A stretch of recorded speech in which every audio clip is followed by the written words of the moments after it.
Intersectionality is a really useful term for understanding complex identities. It comes from an understanding that every person has different pieces of their identity that come together and intersect to create a really personally unique way of experiencing the world.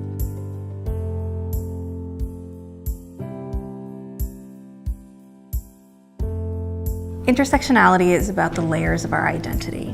Sexual orientation and gender identity are two of those layers, but we all have other layers like our race or our gender, our ability, and our age. Intersectionality is really important because it's sort of an extension of diversity, but intersectionality is that nuance that acknowledges that we all come from different starting places. So by being able to have conversations around intersectionality is really empowering because it allows people to have the language to describe their experiences. Diversity is explaining the different communities that exist, the different communities you can be a part of. Intersectionality is explaining how those interact and how being a part of multiple different communities creates one whole unique experience for you.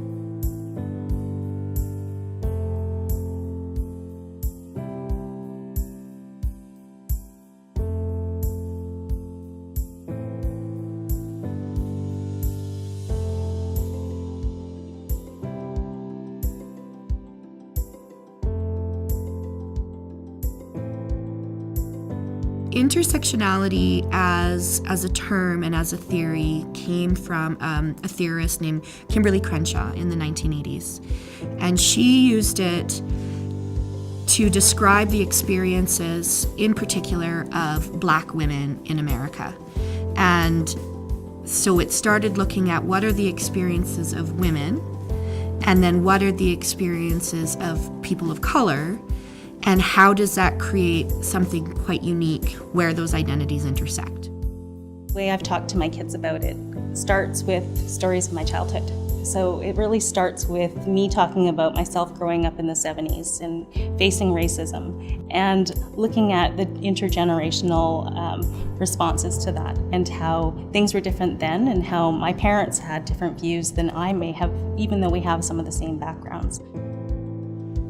Given that teaching is a really relational endeavor, we can't only focus on the identities of our learners. We do need to interrogate our own positionality, how we locate ourselves in the world, our own backgrounds, privilege, areas of marginalization.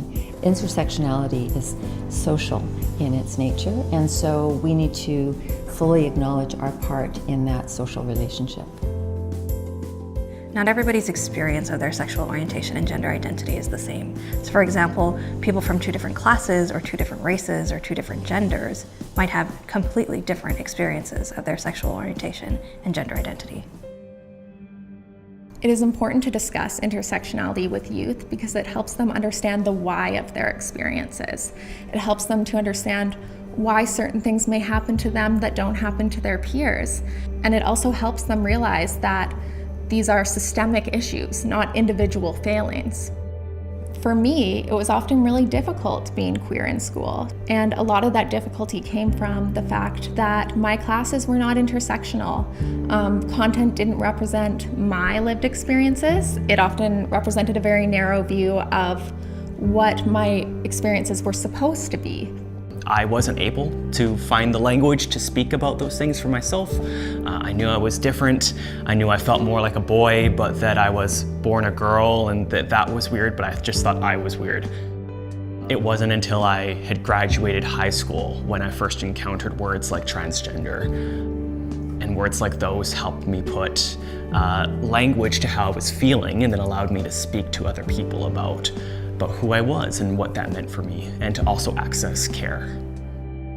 When you're not reflected in the world around you, when you're not seen in your classroom, in your school, on television, the message is sort of, you don't belong. I would have come out more easily and earlier probably if I had seen examples of myself in my education, in the curriculum, in a positive light.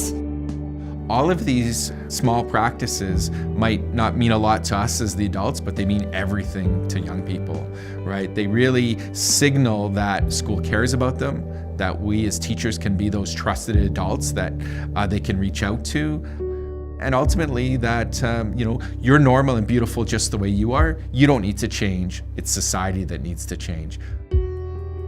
Coming from a faith perspective, I believe in a God who welcomes everybody to come as they are, to bring their full, authentic selves. So if we have resources that can actually help people learn how to welcome people that way and how to see the differences and the intersecting pieces of their identities that they bring, I think it'll improve the way that we treat each other and the way that we live together in the world.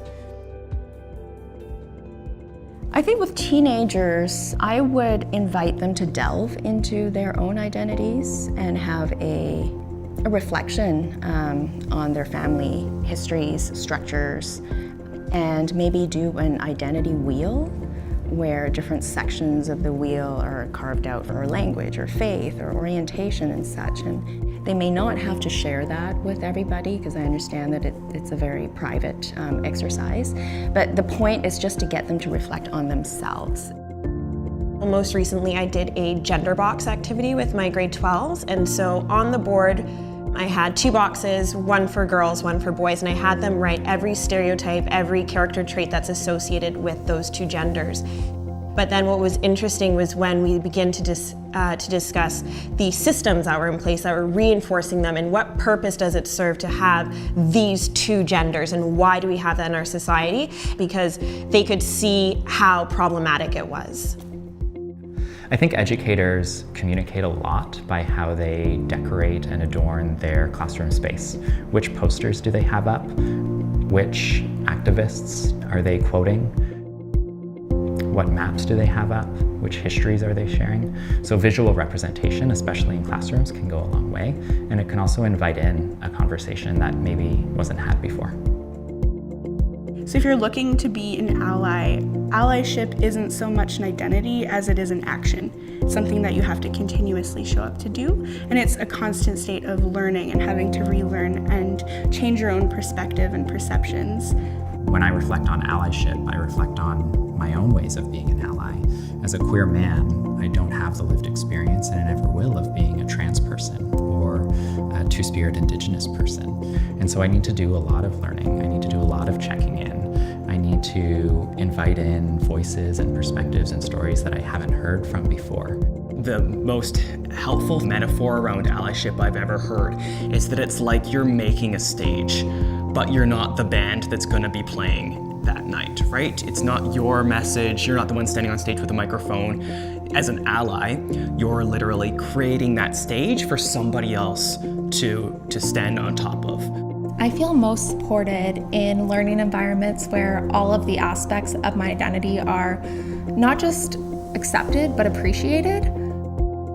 An example that I can think of is we read Virginia Woolf in my middle school English class, and Virginia Woolf is bisexual, and my teacher made a point of saying that this is part of why her perspective is so unique. And it was the first time that I ever felt seen in my identity as a bisexual woman, and not just seen, but like as if I could see a future for myself where my difference made me successful.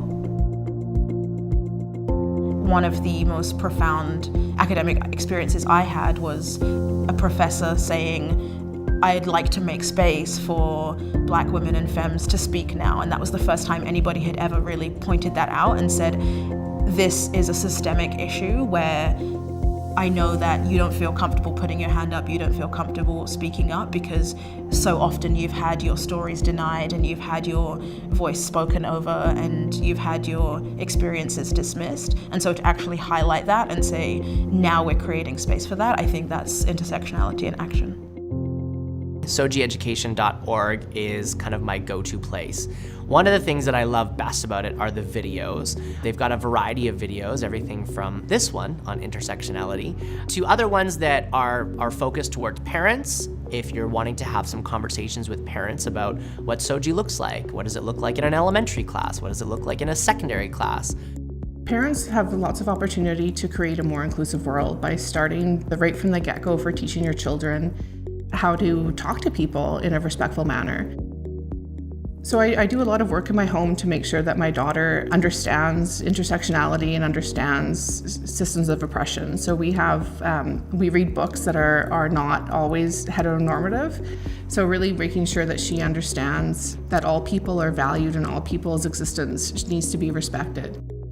So it's about having those conversations with her and exposing her to different communities, making sure that we're getting outside of just our own community and that she's going and meeting a variety of other people. As much as it's uncomfortable for me and I don't have all the answers and you never know what's going to come out of your student's mouth, you have to be okay with that discomfort, because at the end of the day it's for them to grow and learn and evolve and become, conscious young people and adults in our society. Because what we say is that it's okay to, grow up and be a healthy, successful young person where their sexual orientation, their gender identity is not a barrier, but it's actually the greatest asset to achieve their hopes and dreams in life.